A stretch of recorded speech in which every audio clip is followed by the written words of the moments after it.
फुसफुसाते जंगल और जादुई लालटेन का रहस्य।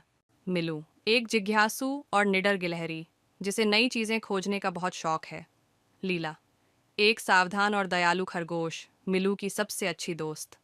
लालटेन का रखवाला एक रहस्यमय व्यक्तित्व जिसे शायद ही किसी ने देखा है।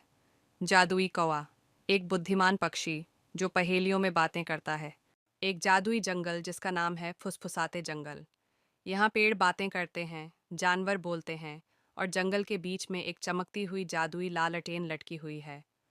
ऐसा कहा जाता है कि यह लालटेन पूरे जंगल को अंधकार और बुराई से बचाती है। कहानी शुरू होती है जब जंगल के बड़े बुजुर्ग मिलू और लीला को लालटेन के रखवाले की कहानी सुनाते हैं। यह लालटेन जंगल की रक्षा करती है और लालटेन का रखवाला सुनिश्चित करता है कि इसकी रोशनी कभी न बुझने पाए।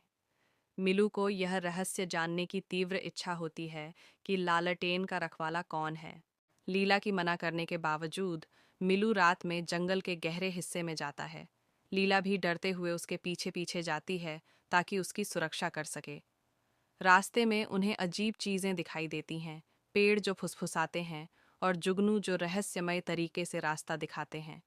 उन्हें एक जादुई कौवा मिलता है जो उन्हें पहेली देता है। जिसे तुम ढूंढते हो वह डर से परे है, सच्चाई वही है जो पास खड़ा है। यह पहेली उन्हें और आगे बढ़ने के लिए प्रेरित करती है। आखिरकार वे लालटेन तक पहुंचते हैं, लेकिन वहां कोई भयानक प्राणी नहीं, बल्कि एक बूढ़ा कछुआ है जो लालटेन की देखभाल कर रहा है। कछुआ, जो लालटेन का रखवाला है, बताता है कि लालटेन की रोशनी जंगल के जीवों की दयालुता और एकता पर निर्भर करती है। कछुआ बताता है कि लालटेन की रोशनी इसलिए कम हो रही है क्योंकि जंगल के जानवर अब एक दूसरे से लड़ने और अलग अलग रहने लगे हैं। मिलू और लीला ये समझ जाते हैं कि उन्हें जंगल को फिर से एकजुट करना होगा।